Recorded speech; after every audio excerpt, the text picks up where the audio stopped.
नमस्कार, मी कांता. स्वागत आहे तुमचं माझ्या चॅनलमध्ये. होळी म्हटलं की पुरणाची पोळी आलीच आणि म्हटलं चला तुमच्याबरोबर पुरणपोळीची रेसिपी शेअर करावी.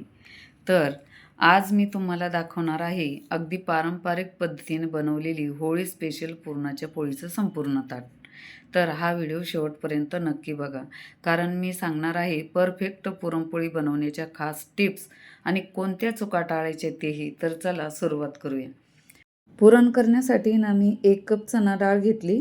2 ते 3 पाण्यानं स्वच्छ धुवून घेतली. आता यामध्ये ना 3 कप पाणी घालू आणि 1 ते 2 तास आहे ना ही डाळ भिजवत घालू. शक्य असेल तर रात्री भिजू घालायची, नसेल शक्य तर कमीत कमी अर्धा तास डाळ भिजू घालायची. आणि नाहीच भिजू घालणं झाली किंवा लक्ष नाही राहिलं तर मग बिना भिजू घालताना बी पुरण केलं तरी चालतं. चांगलं होतं तसं पुरण. पण हे बघा डाळ किती छान भिजली, फुगून आली आणि नखाने मस्त तुटते. आता ही पाण्यासकट आहे ना ही डाळ कुकरमध्ये टाकू. पाणी फेकून नाही द्यायचं, कारण आपण डाळ पहिले स्वच्छ धुवून घेतली होती. पहिले 3 कप पाणी घातलं होतं. आता 1 कप पाणी घालू. म्हणजे 1 कप चणा डाळीला आहे ना 4 कप पाणी घातले. 1 इंच असं पाणी वर आलं पाहिजे. चिमूटभर हळद घालू, 1 टेबलस्पून तेल घालू आणि डाळ आहे ना 20 मिनटं आहे ना अशी कमी गॅसवरती शिजवून घ्यायची. नाहीतर काय करायचे, फुल गॅसवरती 2 शिट्ट्या काढून घ्यायच्या आणि 2 शिट्ट्या आहे ना कमी गॅसवरती काढायच्या. डाळ शिजते तोपर्यंत इकडे काय केलं, मी पातेल्यात पाणी ठेवलं आणि तांदूळ धुवून घेतले आणि त्यामध्ये ना आता हे तांदूळ, धुतलेले तांदूळ टाकू. चिमूटभर मीठ टाकायचं. 1 टेबलस्पून आहे ना तूप टाकायचं, म्हणजे भात छान शिजतो पण आणि चविष्ट पण लागतो. भात शिजतोय, डाळ शिजते तोपर्यंत काय करू, इकडे कणिक भिजवून घेऊ. 2 कप गव्हाचं कणिक घेतलं. चिमूटभर हळद घातली. हळद जास्त घालायची नाही, थोडीच घालायची. थोडंसं चवीनुसार मीठ घालायचं आणि पीठ भिजवून घेऊ. रोजचे आपण चपातीचं पीठ भिजवतो ना, पहिले तसंच भिजवायचं, जास्त पातळ करायचं नाही पहिले. आणि हे ना 1 तासभर आपण याला बाजूला ठेवू, भिजू द्यायचं 1 तासभर, म्हणजे पोळ्या छान येते. याच्यामध्ये ना पाणी टाकून येणे 1 तासभर हे पीठ भिजू द्यायचं. तुम्ही कपड्यामध्ये बांधून सुद्धा ठेवू शकता, पण मी डायरेक्टच ठेवलं आहे. आता पीठ भिजतंय तोपर्यंत काय करू, इकडे भज्याचं पीठ भिजवून घेऊ. मी अर्धा टेबलस्पून ओवा घेतला, हातावरती क्रश केला आणि तो टाकला त्यामध्ये. इकडे थोडी ठेचा घेतला आहे मी, 2-3 हिरव्या मिरच्या घेतल्या, त्या लसूण घेतला होता, जिरं वाटून घेतलं, थोडंसं जाडसर ते टाकलं त्यामध्ये, अर्धा टेबलस्पून. थोडीशी हळद टाकली, चवीनुसार मीठ, आणि याला भिजवून घ्यायचं आहे. यामध्ये सध्या काहीही घालायचं नाही, फक्त असंच भिजवून घ्यायचं आहे, मीठ वगैरे हे घालून, चटणी. आता हे बाजूला ठेवू. आता बघू भात शिजला आहे की नाही. बघा भात पण आपला छान शिजला आहे. हे बघा किती छान शिजला. तर भात शिजला आहे, भात पण बाजूला ठेवू. आता इथे गॅसवरती ना तवा ठेवू आणि आमटीसाठी ना मसाला भाजून घेऊ. तव्यावरती थोडंसं 1 टेबलस्पून तेल टाकायचं. इथं मी खोबऱ्याचे काप करून घेतले, थोडेसे 2-3 हिरव्या मिरच्या घेतल्या, 1 कांदा भाजून घेतला आहे, 1 इंच आल्याचा तुकडा घेतला, 3-4 लसूण कळ्या घेतल्या, 1 इंच दालचिनीचा तुकडा घेतला आहे, 2-3 लवंग, 2-3 मिरे घेतले. याला ना थोडंसं हलकंसं भाजून घ्यायचं आहे, जास्त पण जाळायचे नाही. आणि काही आपण जास्त मसाले घातले नाही, याला जास्त मसाले घालायची गरज नाही आहे. डाळीची येळवणी असते ना, त्यामुळे आमटी खूप छान होते आणि पुरणाच्या पोळी संग मस्त लागते. मसाला भाजून झाला आहे आपला. आता हे वाटून घेऊ, कोथिंबीर घालू थोडी. पहिले कोरडं वाटून घेऊ, नंतर थोडं पाणी घालून मग वाटून घ्यायचं आहे. मसाला वाटून घेतला, तर डाळ बघू शिजली का नाही. वा, एकदम छान डाळ शिजली आहे बघा, किती छान झाली आहे. पुरणाची डाळ आहे ना व्यवस्थित शिजली पाहिजे, मऊ पण गळगट न होता. एक दाणा बोटाने दाबला की सहज चुरडला गेला पाहिजे, म्हणजे पुरण मग छान होतं. आता इथं मी एक पातेलं घेतलं, त्यावरती चाळणी घेतली आहे, पुरणाची चाळणी. यावरती काय करू, ही डाळ काढून घेऊ, म्हणजे याच्यातलं पाणी ना सगळं काढून घ्यायचं. पुरणाची डाळ आहे ना पूर्ण कोरडी झाली पाहिजे, म्हणजे पुरण नाही ना मग चांगलं होतं, पुरणाच्या पोळ्या फुटत नाही. आता हे पाणी काढून घे, आपल्याला आमटीला कामं येईल. याला आमच्याकडे येळवणी म्हणतात. इकडे गॅसवरती मी जाडबुडाची कढई ठेवली, त्यावरती ही डाळ टाकू आणि त्यामध्ये 1 कप चणा डाळ होती, त्यामध्ये 1च कप गूळ घालायचा आहे. जास्त गूळ घालायचं नाही किंवा जास्त साखर पण घालायची नाही, एकाला 1च प्रमाण ठेवायचं, म्हणजे पोळ्या फुटत नाही. आता इकडे मी मॅशर घेतलं आहे, पावभाजी मॅशर आहे ना ते घेतलं आणि ते नाही ना असं मॅश करून घेते. डाळ एवढी छान शिजली आहे, तर याला वेगळं असं वाटायची गरज नाही. यालाच आपण आता मॅश करून घेणार आहे आणि इथंच आपण ही पुरण तयार करून घेणार. याला चाळणीवरती वाटायची गरज नाही. आणि कोणाकडे पुरणाची चाळणी पण नसते, तो एक प्रॉब्लेम असतो की आता पुरण तर करायचं आहे, पुरणाची पोळी खायची, पण पुरण वाटायचं कसं. तर मग ही ट्रिक वापरा तुम्ही, छान पुरण होतं. आणि पुरण आहे इतकं छान होतं पेढ्यासारखं, आणि पुरणाची पोळी पण खूप छान येते, बिलकुल फुटत नाही. हे बघा, आपण याला मॅश करून घ्यायचं. नंतर येणं हे थोडं शिजल्यावर अजून बारीक होऊन जातं. यामध्ये बिलकुल डाळ्या राहिल्या नाही, आता बघू शकता तुम्ही. आणि डाळ्या राहिल्या पण नाही पाहिजे, नाही तर मग पुरणाच्या पोळ्या फुटतात. हे बघा, आता हे पुरण करताना याला सारखं हलवत राहायचं, याला सोडून इकडे तिकडे जायचं नाही, नाही तर हे लागून जातं लगेच आणि लगेच आळतं ते. सुरुवातीला ना थोडंसं फुल गॅसवरती आळवून घ्यायचं आणि मग थोडं कमी गॅस करायचं. कमी गॅसवरती मग सारखं हलवत राहायचं, म्हणजे पटकन होऊन जातं. 1-10 मिनटामध्ये पुरण तयार होऊन जातं. पुरण चांगलं परतायचं आहे. गूळ घातल्यावर ना पुरण घट्ट होईपर्यंत सतत ढवळत राहायचं आहे, म्हणजे पुरण चांगलं आळतं मग, आणि सारखं परतलं जातं आणि पातळ पण राहत नाही, खाली लागत नाही. आणि पुरण करताना ना कधी पण जाडबुडाची कढई घ्यायची, म्हणजे पुरण खाली लागत नाही. आता पुरण झालं म्हणून कसं समजायचं? कढईच पुरण करताना कढई सोडायला लागलं की पुरण तयार झालं म्हणून समजायचं. आता हे मी बोटानं थोडं बघितलं, थोडंसं आहे याच्यामध्ये थोडं पातळ, परंतु हे असंच आपण ठेवणार आहे. जास्त घट्ट केलं नाही, पुरण कोरडं होईल, म्हणजे थंड झाल्यावर हे ऑलरेडी घट्ट होऊन जातं. आता कढईत पुरण न ठेवता काय करू, दुसऱ्या डिशमध्ये काढून घेऊ. कढईत जर ठेवलं तर हे पुरण लागून जाईल आणि याला वास पण लागेल आणि कोरडं पण होईल. ते असं दुसऱ्या ह्याच्यात काढून घ्यायचं डिशमध्ये आणि हे थंड होण्यासाठी आपण बाजूला ठेवू. तोपर्यंत काय करू, इकडे आमटी करून घेऊ. आता आमटीला आहे ना, मी गॅसवरती कढई ठेवली, त्यामध्ये 2 टेबलस्पून तेल टाकलं, अर्धा टेबलस्पून गरम मसाला, अर्धा टेबलस्पून लाल मिरची पावडर टाकलं आणि याला चांगलं परतून घ्यायचं आहे. आता जे मिक्सरच्या भांड्यामध्ये आपण आमटीचा मसाला वाटला होता, त्यामध्येच थोडंसं पाणी टाकू, त्याला धुवून घेऊ आणि त्या पाण्यामध्येच आहे ना मसाला पहिले चांगलं शिजवून घेऊ. चांगलं परतून घ्यायचं आणि यामध्ये ना चवीनुसार मीठ घालायचं आहे. आणि बघा किती छान तेल सुटलं याला. आता मसाला चांगला शिजला, तर यामध्ये ना येळवणी घालू.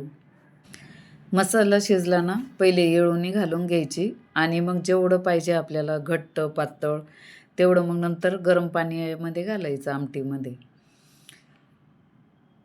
हे आपण 4 जणांसाठी आमटी करतोय, एवढी पुरेशी होऊन जाते. बघा किती छान शिजली, मस्त घमघमाट सुटलाय घरामध्ये मस्त आमटीचा.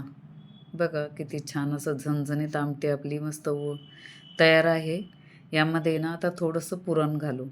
पुरणाने ना अशी गोड तिखट मस्त चव लागते आमटीची.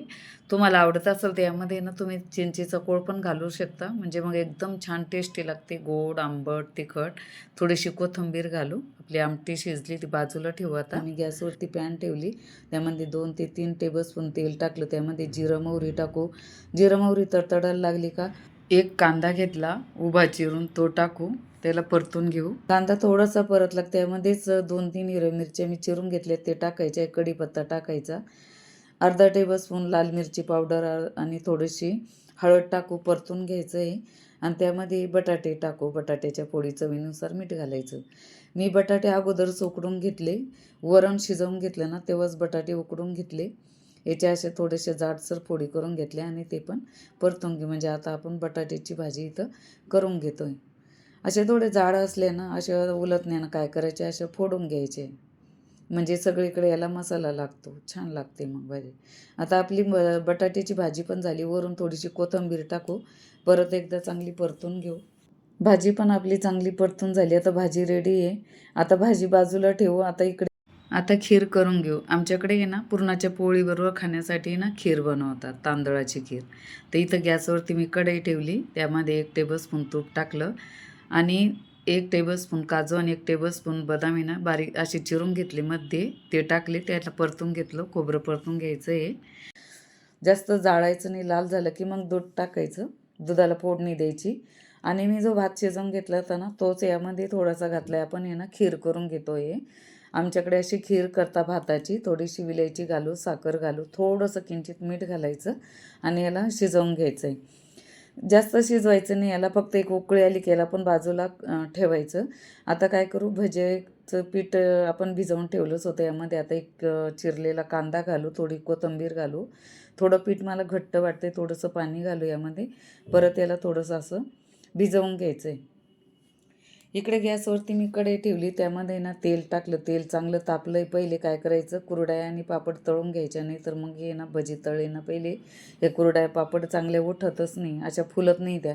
म्हणून कुरडईन पापड पहिले तळून घ्यायचे, नंतर भजी तळायचे. बघा कुरडया किती छान फुलत आहे आणि पापड बी किती मोठे मोठे झाले ना.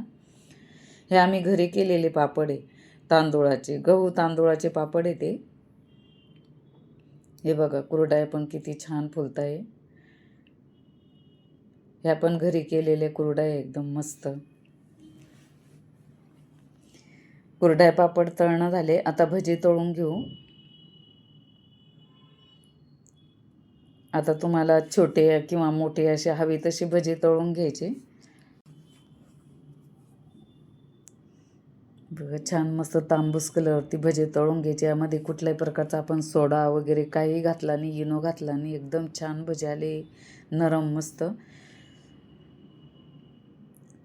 कोथिंबीर जास्त घालायची भज्याला, म्हणजे कोथिंबीरीनं भजे खूप छान लागतात. आता भजे पण आपले तळून झाले. आता खीर झाली, आमटी झाली, भजे झाले, पुरण पण करून झालं. आता पोळ्या करून घेऊ.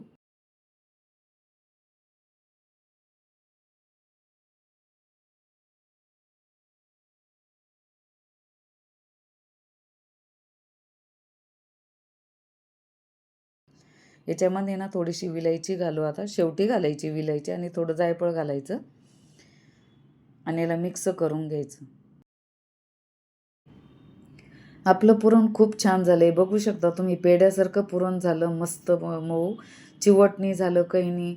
आणि पुरण जेवढं तुमचं चांगलं होणार तेवढी पोळी तुमची चांगली येणार, एकदम मस्त. आता इकडे आपलं पीठ पण भिजलं आहे छान. 1 तासभर आपण पीठ ठेवलं होतं. त्या पिठावरती ना 2 टेबलस्पून तेल टाकून याला आहे ना चांगलं मळून घेऊ. एक गोष्ट लक्षात ठेवा नेहमी, की तुमचं पीठ जेवढं चांगलं मळलं जाईल, जेवढं चांगलं भिजेल, तेवढ्या तुमच्या पुरणाच्या पोळ्या छान येतील. याला खूप मऊ करायचं, चांगलं मळून घ्यायचं, तेल लावून नरम करायचं एकदम, म्हणजे पोळ्या खूप नरम येतात आणि पोळ्या फुटत नाही. हे बघा किती छान मऊ झालं आहे. आता कणकेचा एवढा उंडा घ्यायचा आहे बघा, आणि ते ना कोरड्या पिठामध्ये बुडवायचा. याचं मी इथं कोरडं पीठ घेतलं आहे आणि याची ना अशी वाटी करायची, असे दोन्ही हाताची आणि अंगठेमध्ये करायची ना अशी वाटी करायची याची. आणि जेवढा तुम्ही पिठाचा उंडा घेतला तेवढंच पुरण घ्यायचं आहे, म्हणजे सारखं समप्रमाणात घ्यायचं, म्हणजे पोळी ना खूप छान होते. तुम्हाला जमेल तशी करू शकता. कमी पुरण घातलं तरी चालतं, जास्त पुरणाची जमत नसेल ते बाजूला ठेवू. नाही बघा अंगठ्याने ना असं पुरणमध्ये दाबायचं आहे, म्हणजे सगळीकडे पसरतं ते. आणि असं गोल गोल गोल करत आहे ना, याला दाबत यायचं, दोन्ही अंगठेमध्ये टाकायचे आणि तोंडाचं असं मिळवायचं याचं, म्हणजे पोळी फुटणार नाही. मग एक्स्ट्राचं पीठ आहे काढून टाका, किंवा मग याला असं असं दाबून द्यायचं आणि दाबायचं सगळीकडून, म्हणजे पुरण सगळीकडे पसरेल. हे बघा असं करायचं याला हातावरती, आणि मग कोरड्या पिठामध्ये बुडवायचं. एक्स्ट्राचं पीठ असेल, जास्त पीठ झालं असं तर असं काढून टाकायचं, जास्त पण पीठ लावायचं नाही तर पोळी मग काय होते, कडक होते. आता पोळी लाटताना कशी लाटायची, एक गोष्ट लक्षात ठेवा. इथे पण पोळी लाटताना आहे ना, पुरणाची पोळी लाटताना हलक्या हातानं लाटायची, जोरात लाटायची नाही, दाबून लाटायची नाही.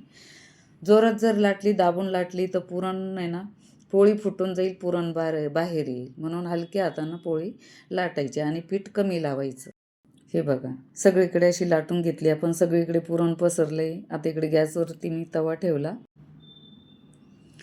तर पहिले थोडंसं तूप टाकू आणि मग लाटलेली पोळी त्यावर टाकू. एका साईडने ना पोळी भाजली का लगेच उलटून घ्यायची. गॅसची फ्लेम आहे ना सुरुवातीला फुल ठेवायची. गॅसची फ्लेम, जर तवा तापलेला नसेल तर पोळी वातड होईल, म्हणजे तवा चांगला तापलेला पाहिजे. आणि नंतर तूप सोडायचं, म्हणजे पोळी ना चांगली फुगते. मग अगोदरच तूप नाही सोडायचं, नंतर एका साईडनं पोळी भाजली ना, उलटली आपण की मग तूप सोडायचं. आणि जास्त जर तवा तापला ना तर गॅसची फ्लेम मग कमी करायची, नाहीतर मग जास्तच डागतील, पोळ्या जळून जातील आणि आतमध्ये कच्च्या राहतील. मग हे बघा तुम्हाला बघूनच लक्षात येत असेल किती छान पोळी आली आहे. बघू शकता मऊ मऊ आली, एकदम नरम. आपलं पुरण खूप छान झालेलं होतं, पेढ्यासारखं मस्त आहे. बघा बघू शकता तुम्ही किती छान झाली. तर पुरणपोळी करताना मी मध्ये मध्ये तुम्हाला काही टिप्स सांगितल्या, की पुरण कसं करायचं, पुरणाची डाळ कशी शिजवायची, किती गूळ घालायचा, किती वेळ शिजवायचं, कणिक कसं भिजवायचं, हे सर्व मी तुम्हाला सांगितलं. परंतु पुरणाची पोळी करताना ह्या चुका अजिबात करायची नाही, ते पण मी इथं सांगणार आहे. नंबर 1 आहे, पुरणाची डाळ अजिबात जास्त शिजवायची नाही. ती गळगट जर झाली तर ते पुरण पांचट लागतं आणि बिलकुल पुरण चांगलं होत नाही.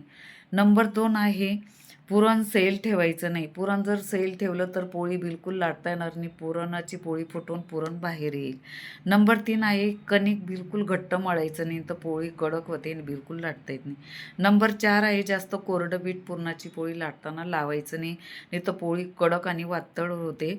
नंबर 5 आहे, मोठ्या गॅसवरती पुरणाची पोळी भाजायची नाही, ती करपून जाते आणि काळी पडते आणि आतमध्ये कच्ची राहते. ह्या झाल्या छोट्या मोठ्या अशा काही टिप्स आहेत, त्या लक्षात ठेवल्या तर तुमची पुरणपोळी एकदम नक्की मऊसूत आणि परफेक्ट होईल.